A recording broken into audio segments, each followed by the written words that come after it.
Hello everyone, this is Pastor Van on Ask Pastor Van. I am super excited to get connected with you through this medium. On Ask Pastor Van, I take time to answer some of life's most difficult questions about God, the Bible, Christianity, and life in general. I'm super excited to connect with you through this medium. Throughout this month of June, I'm going to take my time to look at the 10 most important questions about life. These are questions that have been asked throughout the ages. These are questions that our very existence depends on it. These are questions that are discussed among philosophers, among theologians, among scientists, amongst mathematicians, amongst physicists, and amongst people like you and I. And so I'm going to take time to respond to these questions. What I'm going to do is that every week I look at a set of 2 of those questions, and in the period of 5 weeks, I'm going to look at the 10 most important questions. So stay tuned here on Ask Pastor Van. Tell a friend to tell a friend. If you have not yet liked our page, kindly do so and follow us on our YouTube channel. But for today, the 2 questions, or the 2 most important questions, it's not in any order of importance, but I'm just starting with the first 2 set of questions. Number 1 is that, where did we come from? What is the origin of this world? What is this world even up to? That would be one question. And the second question is that, as humans, how do we find meaning? How do we find worthiness in life? How do we find fulfillment? How do we gain happiness? How do we make a difference in this world? So that will be the second set of questions that I'll be looking at. So to begin with, let me tackle the first question. What is the origin of this universe? Where did we come from? How come we are here in the first place? There are many responses to these questions, and people have looked at it from several angles. I would just look at it from a top level and look at the 2 key responses that has been given over the years. Number 1 response have come from people that would hold a worldview called evolution, and then the number 2 would be people that hold a worldview called creationism. When I talk about evolution, what basically I mean is that it is the idea, or is a theory, that life as we have it today was not like this in the beginning. Life has actually evolved. We've moved from a simple form of life, and we've evolved over the period to get more complex forms of lives. People who hold to the theory of evolution would believe in what we call the Big Bang theory.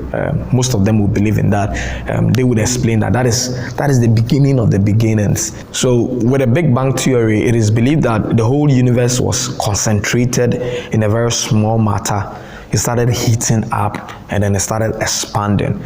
And then as a result of the expansion, through a lot of chemical and biological processes, life began. But this life was inorganic, and over the period, through the various processes, we evolved into very simple, organic lives. And these lives also evolved basically, gradually, and then became these complex lives that we see around today. So that would be a nutshell summary of the theory of evolution. And so those who hold that theory will say that is how we got into this universe. That is how we got into this world. And then they would see human beings as just a speck of dust in the whole grand scheme of things. Because if you look at the whole size of the universe, the number of galaxies we have, the number of stars that we have, we are talking about billions of billions of billions. And when we look at even our sun is an ordinary star. And so there's likely that there are billions and billions of planets. There's a likelihood that there are billions and billions of Earth-like planets elsewhere. It is possible that there could be alien life somewhere, but as we have it now, we only have humans who have evolved over billions and billions of time period to have humans as we have it now. And so that will basically be the assumption of evolution. But I hold to the second view, which is called creationism. Let me state the reason why I strongly disagree with the theory of evolution. Number 1, I think the universe is too fine-tuned. Especially our planet Earth is too fine-tuned to come as a result of an accident. I see the Big Bang as an accident because somebody would ask, who initiated that little dense matter that started heating up and started expanding? Where did that come from? Who initiated that Big Bang that led to the expansion and finally the universe that we have? And then how come amongst the planets that have been discovered discovered so far, amongst all the discoveries that have been done so far, it looks like this planet Earth, we have all the right factors that would mean that life could be possible. For example, on this Earth, we have gravitational force, we have the atmosphere that shields us from the hazardous rays of the sun. We have the right amount of oxygen right here on this earth. If you look at the various forces that make up the earth, the various laws of physics that makes life possible here on earth, it's all in the right combination to make life possible. I think that is so beautiful to leave it to chance or to leave it to just a mere process. Then number two, how did life transform from inorganic, inanimate, non-living to living, organic? A stone cannot all of a sudden gain the properties of a living thing. There should be something that should initiate that. So if you hold to the theory of evolution, somewhere along the line, you should be able to explain how life, living things came into being. And that has not really fit into the whole grand scheme of evolution. And so basically I reject that assertion as accountable to the origin or where we are coming from as humans. That will lead me to what I personally believe in as a person, which is the theory of creationism. I will lay out my arguments for why I believe that this world was brought into place by an intelligent designer. Number one, if I look at the way the universe have been fine-tuned, especially planet Earth, as I mentioned earlier on, it's too fine-tuned for life for it to be just an accident. There should be a reason behind it. There should be a purpose behind it. There should be somebody who is actually figuring out which right amount of oxygen we should have in this world, the right amount of nitrogen. If I look at all the minerals that the Earth is endowed with, it looks like whatever man would need to be sustained here on Earth is right here on this earth. If we look at the gold that we have, we look at the metals that we have, if we look at the proportion of oxygen, the proportion of water that we have, the kind of forest and trees that we have on this earth, the atmosphere that we have, the laws of physics as I mentioned earlier on, all of this making it possible for humans to exist. It is too beautiful for it to come by chance. And if you look at the human body is carefully engineered. If you look at the eyes, if you look at various organs, it's so beautiful just to happen as a result of chance. What I know is that accidents don't create beautiful things. When two cars smash together, it doesn't create something beautiful. What happens is that it results in a disaster. You can imagine a printing press just exploding all of a sudden, and you tell me as a result we can have a beautiful poem written as a result of the explosion. Believing in the Big Bang Theory or believing in the evolution is actually subscribing to such an assertion that there was a wildfire in a printing press, and as a result of the wildfire we have a beautiful piece of story put together. The life of human beings, or our life here on earth, is so beautiful just to happen by chance. It should be something that has systematically been designed. And so if I look at that systematic design, I point to the fact that there should be a designer, and this designer, I would say, it is God. So that would be my number one point for believing in creationism. My number 2 point is that everything in this world has a purpose. There is a purpose to everything in this world. If you look at the sun, you look at the moon, you look at the stars, you look at the atmosphere that we have, we look at the animals. If we look at the structure of animals, we have those who are underneath there who feed on the plants, we have those who feed on the plants, and that just continues. It is so beautiful. There's a purpose. There's an intrinsically woven purpose into everything that is here in this world. There is nothing in this world or on this earth that is purposeless. If there is a purpose, then there should be somebody designing this purpose into it, because purpose don't come by accident. Purpose don't happen as a result of a mere process. There should be an intelligent designer weaving a purpose into everything that is here on earth. And so I would say that if I look at the way everything has a purpose, there should be a grand schema, there should be a grand designer weaving all this purpose together. And my number 3 points where I would say that evolution fails and I uphold to creationism is the fact that in every human being, there is a sense of that which is right and that which is wrong. Even a child knows that which is right and that which is wrong. This is different from knowing and not doing what you know. But intrinsically, it is inbuilt in every rational human being what is good and what is wrong. If we know what is good and what is wrong, it means that in our minds, we are operating by a set of laws that enables us to distinguish between that which is right and what is wrong. I know anytime I say this, people argue the fact that it is society that has conditioned us to know that which is right and which is wrong. There are societies in which they allow child sacrifice. Will you say that when you go and meet a 9-year-old child being sacrificed or being killed just for sacrifice, you will look and say that this society agrees that that is right, and so that should be right. There are societies that they don't have a problem if an adult is defiling a little child. Will you say that is right? In a society where you don't need permission to sleep with somebody, and then you meet such an instance, will you say it is right and going to allow it? You are going to protest and say that there should be something wrong with the society. And so the fact that the argument that society is what has conditioned us as what is right and wrong and fails. And even it begs the question that who puts into the mind of society, or how does society get that conception that this is right and this is wrong in order to condition us as to that which is right and wrong. And so basically, if you look at it, the fact that we have what we call morality, we can distinguish between that which is right and wrong. That tells us that there should be a moral law that is working. There's no law that is no lawgiver. And so if there's a moral law that we work with as humans, there should be a lawgiver. And that tells me that there is something that is beyond us, that put this law within us. And so basically, as I've laid out my argument, I see that where did the world come from? How did we get into this place? I'll say that there is an intelligent designer who took pain, who took time, who took purpose, who looked at us carefully and created us into who we are. So I believe strongly in creationism. I would hold the view that God created the world. The Bible in Genesis chapter 1 says that in the beginning, God created the heavens and the earth. And I think that is the story of our origin. God spread the stars in the heavens. God created the mountains. God created the seas. God created the waters. God created the animals. He created the plants. He created all that we see with our eyes. And then the Bible says that on the 6th day, God looked at it and created human beings. He breathed into us. He created us in His image and His likeness. God wanted us to be His images. God wanted us to be His representatives here on earth. And so there is a meaning and purpose into our lives. We came into this world not by an accident, not by chance.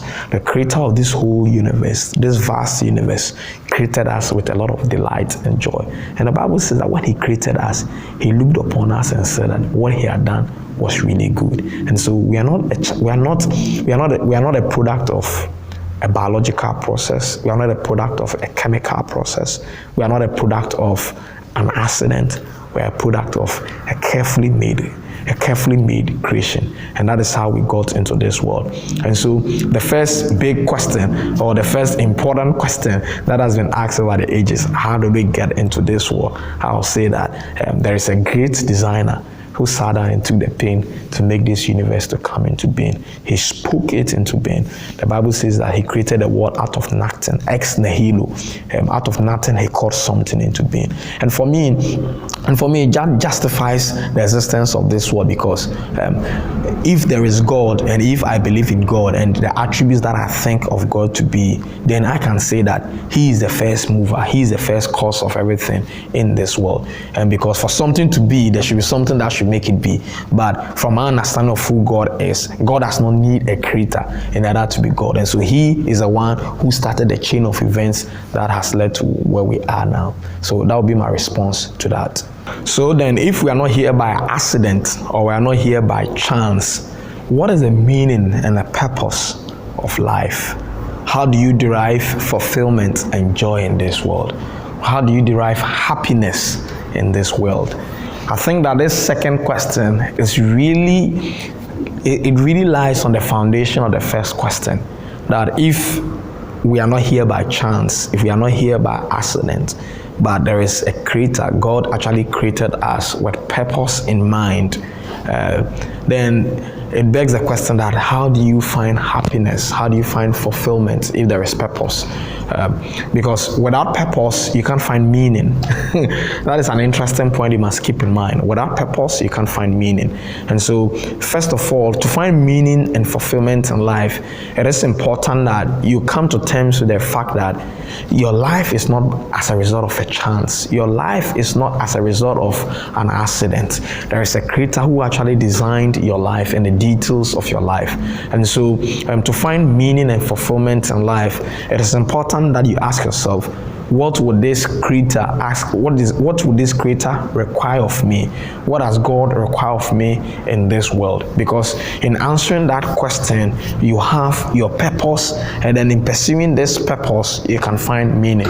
And so I would say that everyone here on earth is not as a result of chance. Maybe your parents even did not plan your existence in this world. They just met and then you came. But God knew you even when you were a clot of blood. Your very life is of importance to God, and God has a purpose in mind for you being in this world. And so, number one key to finding happiness and fulfillment in this world is discovering this sort of purpose.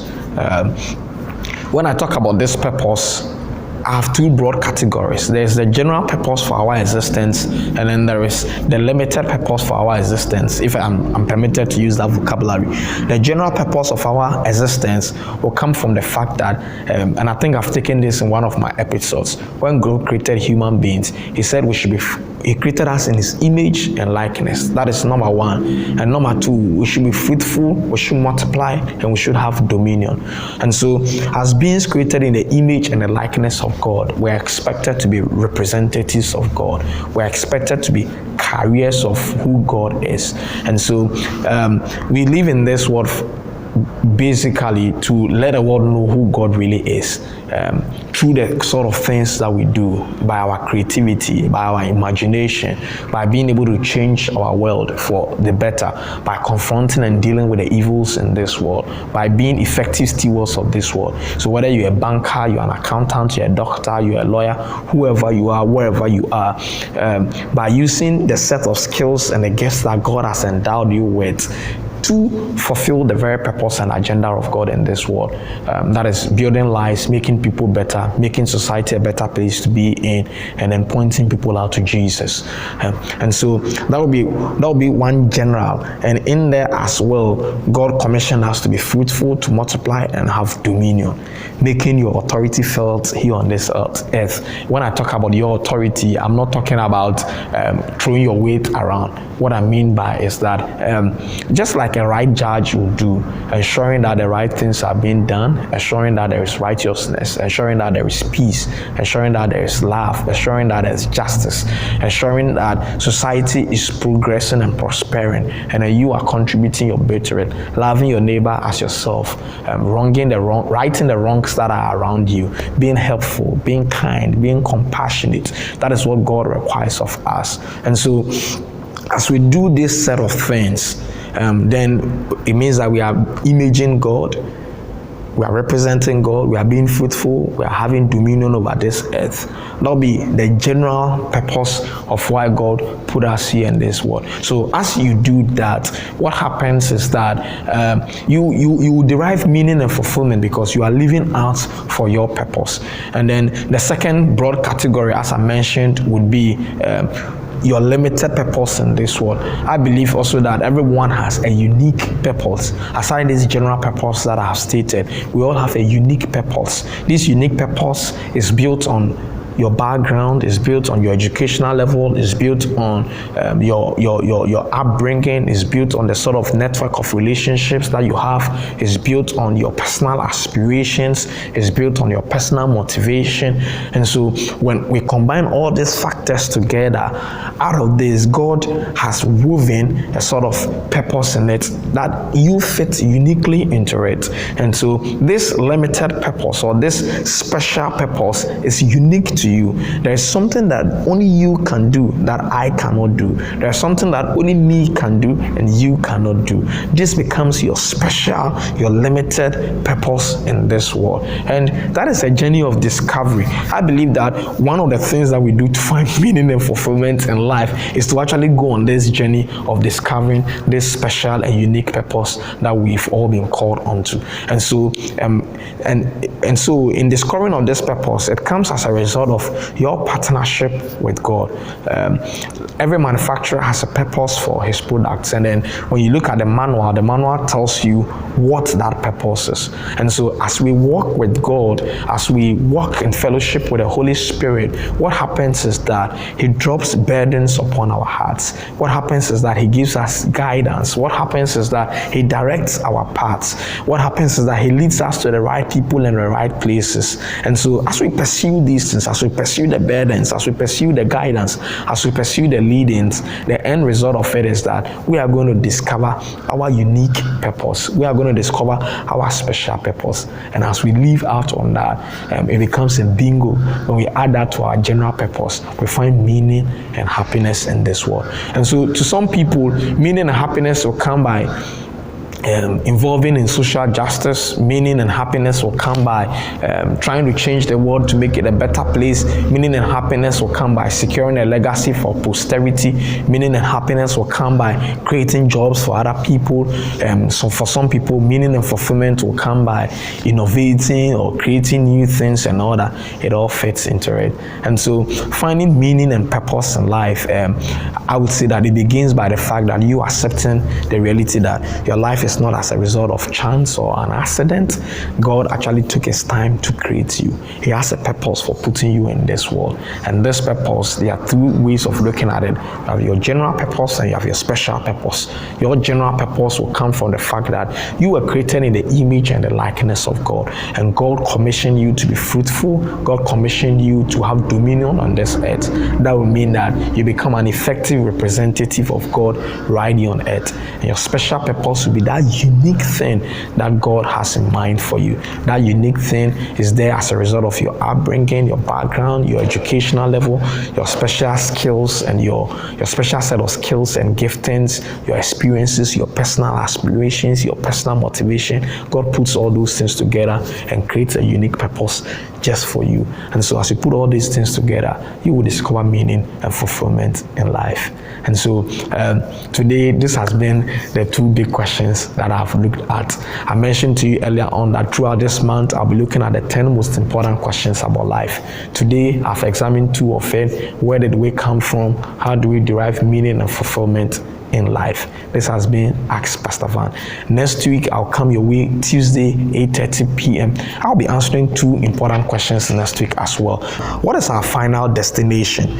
What happens when we die? Is there life after death?